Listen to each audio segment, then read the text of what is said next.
महाभारत की कथा में कई महान चरित्रों का जिक्र है।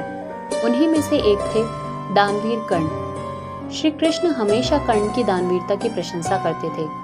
वहीं अर्जुन और युधिष्ठिर भी दान पुण्य करते रहते थे, लेकिन श्री कृष्ण कभी उनकी प्रशंसा नहीं करते थे। एक दिन अर्जुन ने श्री कृष्ण से इसका कारण पूछा।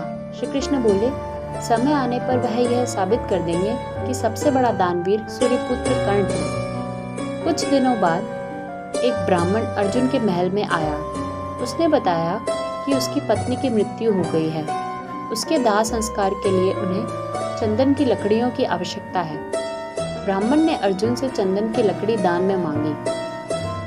अर्जुन ने अपने मंत्री को आदेश दिया कि राजकोष से चंदन की लकड़ियों का इंतजाम किया जाए, लेकिन उस दिन न तो राजकोष में चंदन की लकड़ियां मिली और न ही पूरे राज्य में। अर्जुन ने ब्राह्मण से कहा, आप मुझे क्षमा करें, मैं आपके लिए चंदन की लकड़ी का इंतजाम नहीं कर सका।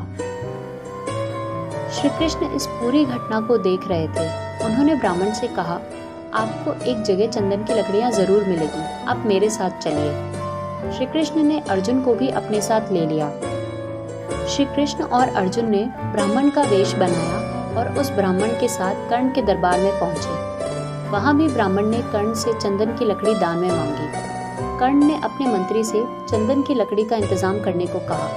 थोड़े समय बाद कर्ण के मंत्री ने कहा कि पूरे राज्य में कहीं चंदन की लकड़ी नहीं मिली। इस पर कर्ण ने अपने मंत्री को आदेश दिया कि उसके महल में चंदन के खंभे हैं, उन्हें तोड़कर ब्राह्मण को दान दिया जाए। मंत्री ने ऐसा ही किया। ब्राह्मण चंदन की लकड़ी लेकर अपनी पत्नी के दाह संस्कार के लिए चला गया। श्री कृष्ण ने अर्जुन से कहा, देखो, तुम्हारे महल के खंभों में भी चंदन की लकड़ी लगी है, लेकिन तुमने ब्राह्मण को निराश किया। वहीं कर्ण ने एक बार फिर अपनी दानवीरता का परिचय दिया।